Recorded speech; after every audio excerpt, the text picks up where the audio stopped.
morning, beautiful people. Welcome to yet another episode of the Younib Breakfast Show with me, Peninah, Wachera. I hope you guys have woken up well and are excited to start your day. For me, I am really, really excited, and I am looking forward to the conversation of the day. As it is the norm here at the Younib Breakfast Show, let's go straight to the morning bite of the day.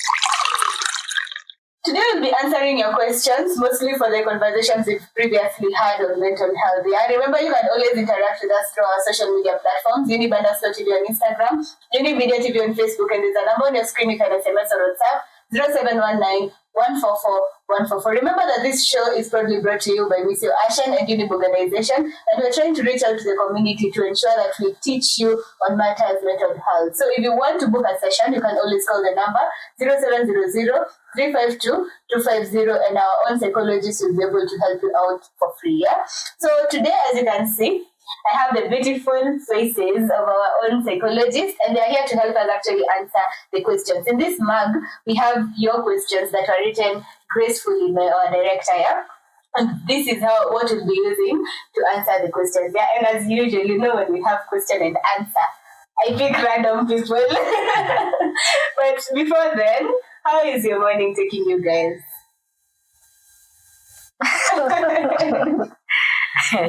The morning is fine. Yeah. Okay, karibuni sana with you. Thank you. I'm very excited to be here today. I don't know what is in store for us, so we'll roll with the punches. Yeah. The morning is so far so good. Yeah, excited for what this will be. Okay, and just for you guys to be able to know our psychologist, on my right we have Valentine Ndiwa, on my nearest left we have Mutembei, Muthami, and on my farthest left we have Beulah, Njagi, and they are our psychologists here who, if you book your session, you will find them helping you out. Yeah.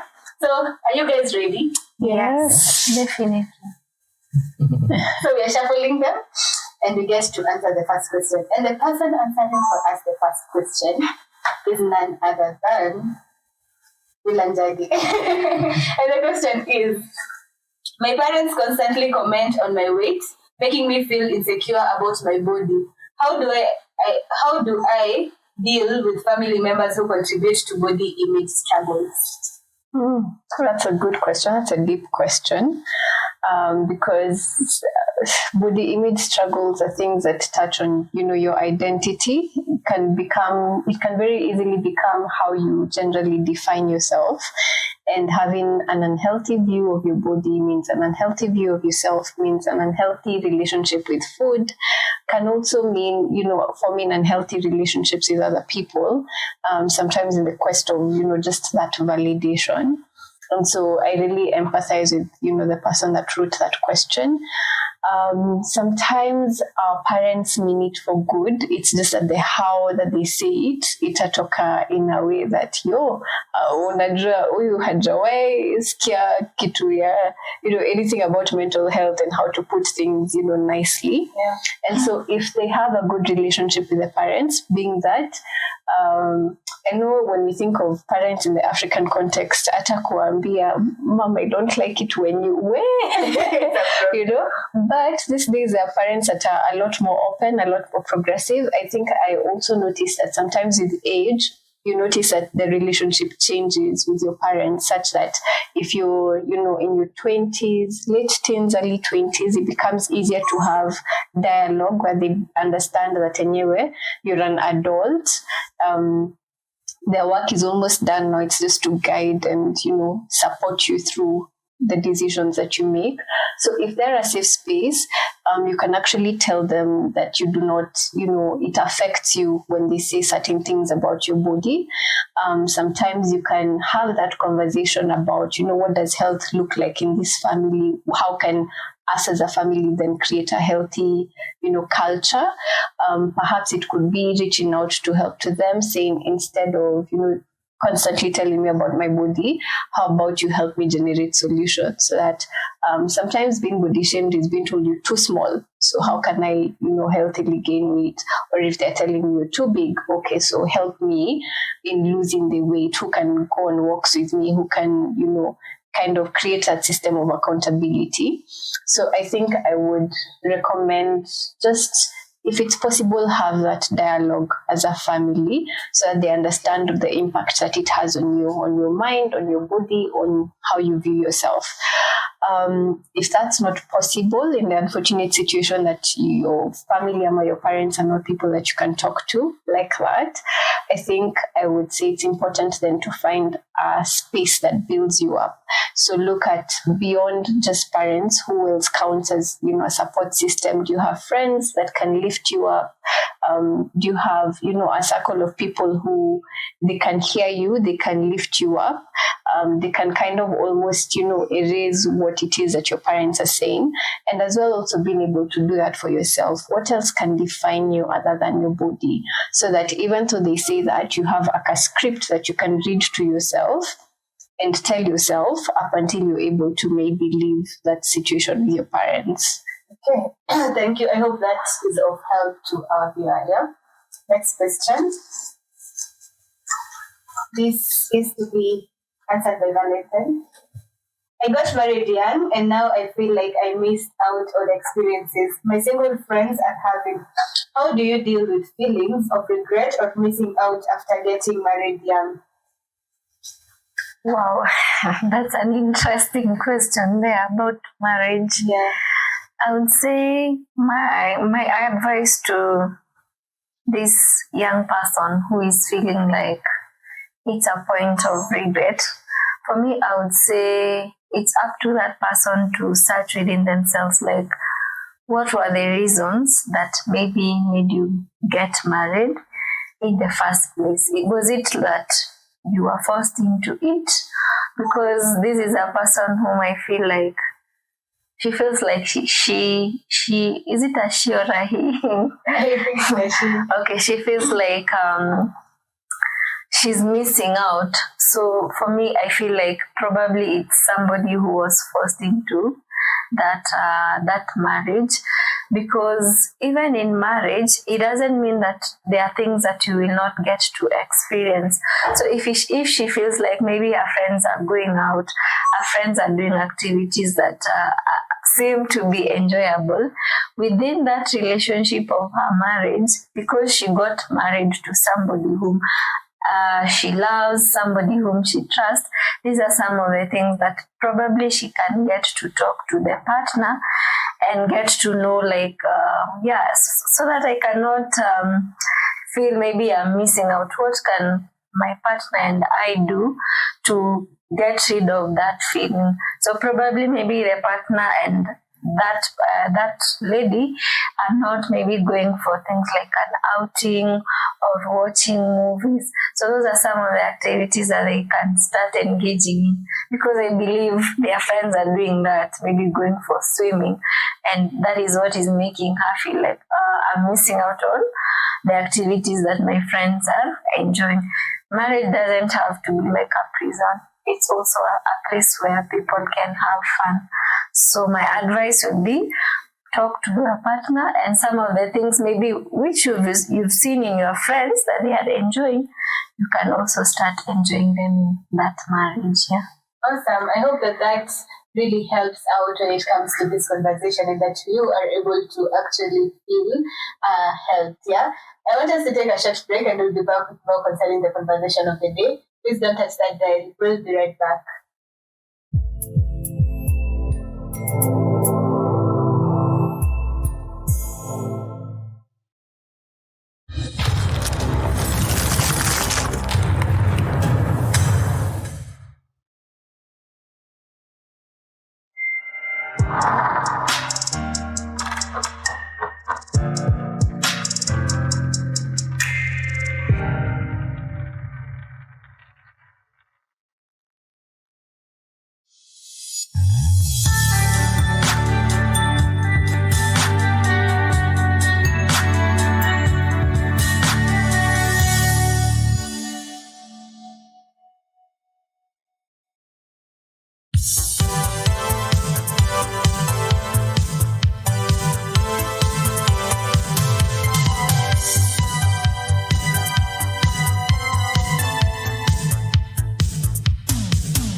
Welcome back. This is still the Younib Breakfast Show with me, Peninah and Wachera, and today we are here to answer your questions. Yeah, if you have any questions that you'd like us to answer here in the show, you can always send them through our social media platform, Younib_TV on Instagram, Younib Media TV on Facebook, and there's a number on your screen. You can SMS or WhatsApp 0719 144 And if you need professional help, yeah, like booking a session or something, a one-on-one time with our psychologist, you can always call the number 0700 352 250, and our psychologist will help you out for free. Yeah. So back to the questions, and of course, the first round, there's only one person who has not answered the question, and it's definitely Mutembei. So this is your question. Okay. The pressure to perform in school has made me feel anxious all the time. How do I manage academic stress without it affecting my mental health? Okay. Sounds like one of my students wrote that. Okay. My advice would be consider life as a race, right? We all start out as 10 participants or 10 athletes, but we don't all finish at the same time, because otherwise we would have just walked there. So if you consider your academic journey as a race, you need to understand that sometimes you're going to be last, you're going to be the middle, you're going to be at the front. What really matters is what foot you put forward. Are you able to sit down with yourself and ask yourself, okay, I have never achieved 400 marks. Ever since I started, I was aware of the marking system. So there's no point in me putting so much pressure on myself that I need to attain the 400 marks, but I've never done that. What you can view, you can maybe look at things from a different perspective and say, I would really want to achieve 400 marks, but right now I only have like 350 or whichever marks that you have. So consider it as a journey towards you putting in the effort into your studies on what you want to achieve later on, as opposed to looking at the result as this big mountain that you have to climb. So once you're able to, maybe if you're able to incorporate study skills, maybe like allocating time for study, figuring out what times of the day am I able to grasp things more easily. Am I a morning person? Am I an evening person? Because you also need to understand what kind of person you are, what kind of learner you are, because sometimes you find that our system of education, it praises morning people, because you have to wake up in the morning, you have to go to class, but sometimes you find that wengine wetu nakuanga evening people. So you also need to understand that what kind of person am I? Am I a learner who grasps things well in the evening or in the morning? And then you can use that time to actually put in the work. But like I had said earlier, it's not about you viewing your end goal as something really big that you have to achieve. It's about you taking meaningful small actions. We can start with, our grades are not looking good. How about we start with science? And then once we're good with science, we move on to English, we move on to Swahili as compared to, 30 minutes Swahili, 30 minutes science, 30 minutes English. We've studied all the subjects. Now we are good. You'll find that you also need to take breaks for yourself. And these breaks is when now you can actually appreciate the goals that you're working towards and the progress that you've made. So in regards to the anxiety, I feel like having a plan, having a structure, and actually taking charge of the process. We say trust the process, but you can't hakuna venye utasoma one semester and then you're a straight A student. It's all about making sure that you're also tracking your progress, also making sure that in as much as you want to get there and you can't get there in a day or in a week, you also make sure that you're not staying where you are. You're putting in the effort, because you find that sometimes anxiety comes in that because we either didn't put in as much effort that we wanted to, maybe we didn't study as much as we wanted to, or our expectations are too high. So it's all about you knowing what you want, understanding what kind of person you are, and then looking at the situation and coming up with a plan and a structure to guide you through. I like that, and I know that we've constantly been told that failure to plan is planning to fail. So as much as you consider as you're learning, consider also planning. Yeah. Okay. Yes. The next question goes to Beulah. I secretly binge eat when I'm stressed and then I feel guilty afterwards. How do you break the cycle of emotional eating? Okay. I feel like asking how many of us here are guilty of that. Just to say that it's something that happens to a lot more people than they admit, or than we admit. A lot of people tend to rush to food as a way to just kind of deal with that stress. So what we want to do first is to normalize so that you don't hold on to that shame. And then 2, come up with other ways that you can deal with that stress, that you can begin to try to take away the focus from food, right? Because we can't just break the cycle by saying, okay, no, we're not eating, without replacing that food with something else. And so what we want to do is put something healthy there. And the question that I would like, you to think about as a viewer, as the person who posed the question, is what helps you, what healthy thing helps you when you're stressed, right? So if you're not to eat, are you the kind of person that needs to call someone and vent about what's happening? Are you the kind of person that likes to write things down about your feelings and you feel better? Are you the kind of person that likes to, you feel like you need to expel that energy? Like when do uruke upige nduru moja safi, ukirudi you feel like you've settled? Are you the kind of person that maybe needs a nap? Are you the kind of person that needs to, engage in a hobby, whatever that may be, singing, go play an instrument, go do something that you like to kind of remove your mind from that stressful situation? So once you have identified what healthy thing that you can turn to that already is natural, so that it's easier. We're not telling you to start a whole new thing and then now you get more stressed about having to journal and you don't even like to write. So now you eat more because you are stressed and then now you have to journal. So that's more stress. And then, so let's work with whatever is natural for you already that does not harm you, does not harm anyone else in any way. So once you pick that, then now the learning process is when you're in that stressful situation, reminding yourself, okay, before I look, but before nitike, let me at least do this thing. And so we kind of build that.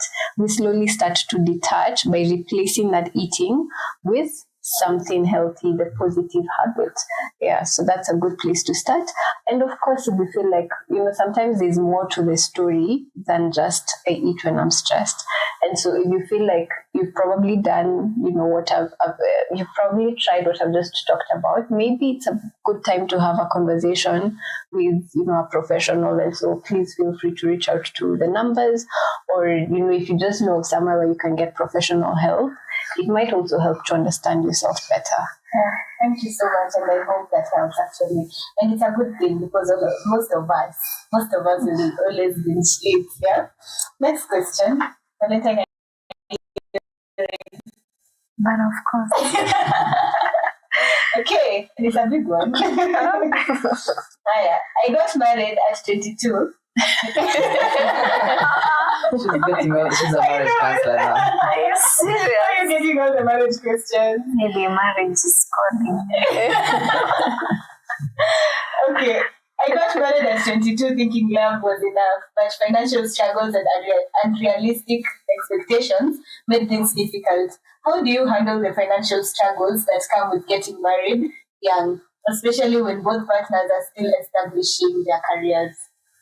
Wow, it's a very interesting question. It's about finances, and in marriages, a lot of marriages are breaking up because of the financial aspect of it. Like you find that many of the people usually get married without discussing the finances, and finances are it's like they carry 100% of everything, because everything revolves around finances. You have to think of how you're going to eat, you're going to dress. It's easier when you're two or when you're one. And the fact that you entered into marriage, there is that aspect of whereby you want to have children, or maybe you want to have a child. So now you see with the child, more responsibilities usually comes in. And then now that is when the problems start. Because you did not discuss the roles, the financial roles of who is supposed to do what. There are those people who find themselves in that conflicting situations whereby maybe the lady does not know that maybe she's the one who is supposed to provide for food, for clothing, or the man does not know that he is supposed to provide for maybe rent, for food, or for clothing. So those are some of the things that even before many youths out there or people who are planning to get married should be able to discuss. So if maybe you found yourself in that situation whereby you're struggling, like you're currently struggling, like the question that you should be asking yourself is, what other things can I do in order to maybe earn more money, or in order to find other means of making money? For example, if you're this kind of a person who maybe your job is not like paying you well, there are other options maybe you might consider. An example would be maybe you might start a side hustle, or you might do 2 or 3 jobs in order to fit that financial gap that you are going through. So for that person who is struggling, I would advise that person to look for other ways or other income generating activities that they can do in order to meet their financial demands, because if they don't do that, it means that their marriages may fall apart. So, and it's something that it shouldn't be an individual struggle, but it should be for the two of you. Sit down, have a discussion about it, and then now from that discussion you'll be able to know what to do. Maybe if the man is the one who is going to do 3 jobs, if you are the one who is going to do 2 jobs in order to meet your financial demands. But things to do with finances, we have to think of ways in which we can create those finances. Yeah. Okay, awesome. I like the fact that you've said you should sit together and speak to each other, yeah? And that's the importance of communication. So we're taking this short break and we'll be back with more.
Back, and we are here to answer your questions, yeah? And of course, Mutembei again, you're the one starting for us this round of questions, yeah?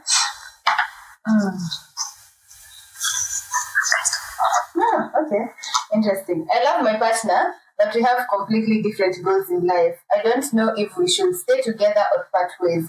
How do you decide whether to stay in a relationship when your life goals don't align? Well, okay. That was random.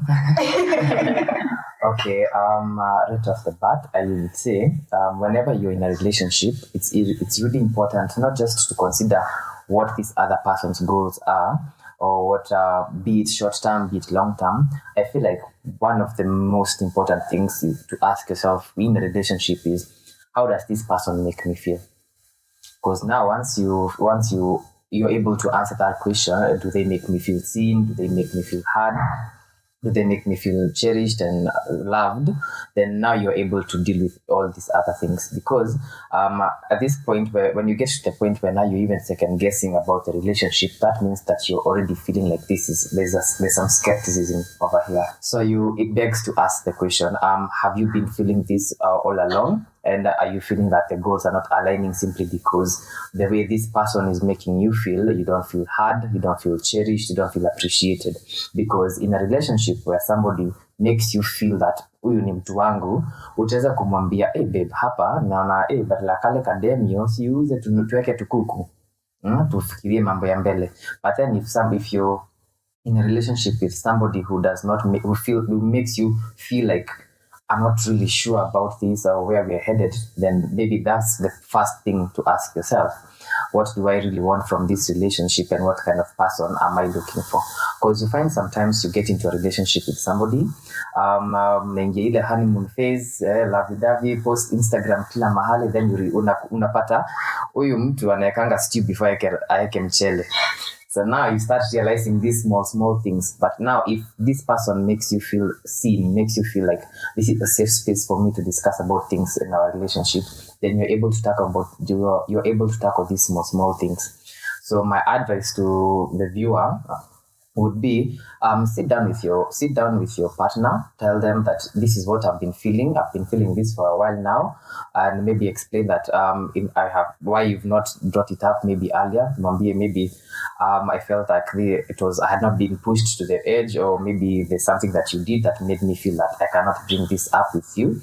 Then create a safe space for you now to discuss about the relationship as of the point in time that you are in, and now discuss about the future. Because sometimes you find that people start falling out of love, they start drifting apart simply because you're not taking time to sit down and take stock of where have we come from, where are we right now, and what are we doing forward. Because you'll find that maybe something is happening on your partner's end, but they're not communicating to you, which is affecting the relationship in its own. So my advice, communication. And I love the fact that we always, everybody when talks about relationship, communication must always come in. Yeah, so it's important. If you know whether actually all of us are in one type of relationship in any ways, we should just learn to work on our communication skills. Yeah. Next question goes to Valentine. I started skipping meals to lose weight, and now I feel guilty every time I eat. How do you break the cycle of guilt and fear around eating? Okay, so this is a person who probably they wanted to have a certain type of body, like the way Beulah said. Maybe they were experiencing some body shaming, or people were telling them they look very big, so they needed to lose that weight. But the way that they decided to lose the weight is something that is affecting how they feel as a person. So you might find that in that kind of a situation, because your body is what gives you that identification and identity, and it is also a part of you that makes you feel as a person that you are a worthy person. So now when it comes to the point whereby you are skipping meals, probably you might start questioning yourself if maybe psychologically you might be experiencing or going through a certain disorder that probably you as a person are not familiar with. So ask yourself, what are other ways which I can lose the body other than skipping meals? And then also in your skipping of meals, ask yourself, which type of meals was I eating before to in order that my body would look like the way I want it to look. So you might find that this kind of a person, probably there are people who are interested in eating maybe junk foods. their diet might not have comprised of the vegetables and the proteins and even the carbohydrates. So you might find that probably they were eating too much starch, and then now they felt that their way of losing that weight is skipping the meal. So my advice to that person, you don't have to skip your meal in order to lose your weight. You can look of other means which you can lose your weight. An example would be like exercising. The other thing is, just like I've said, try regulating the amount of carbohydrate intake that you take. So now from that, you will not have to skip your meal, so that you can end up maybe having becoming very small. And then now when you become small is when you feel like, now I'm a person, and like that time when I'm big. So you look for other ways other than skipping meal. Ask yourself, can I exercise? And in doing exercise, you don't have to do a very rigorous exercise like go to the gym. Because in exercise, maybe somebody might be asking themselves, do I have money for the gym? No, something as simple as walking would really help you to manage your weight. And in doing exercise, you might find that you start feeling better. You might even feel like, now I feel like I belong to the world. Yeah. So it's interesting actually seeing the questions that our viewers are sending, and it's so good that most of us can be able to relate to these conversations. Yeah. Remember, if you need to see us answer your questions, you can always send them through our social media platform, Younib_TV on Instagram, Younib Media TV on Facebook, and there's a number on your screen. You can SMS or WhatsApp 0719-144-144. And if you feel like you need mental health help, yeah, you can always call the number 0700-352-250 to book a session with our own psychologist. Yes. And with that, I'd like to thank you guys for coming. Asanteni sana, it's been an awesome question and answer session. And I hope we've gotten to learn a lot as the viewers. Yeah. So as usual, karibuni tena na tena. We're always happy to see your faces every single morning. Thank you. Thank you. Yes, and to everyone who has made this show a success, thank you so much to our director and camera person, Joseph Kamau.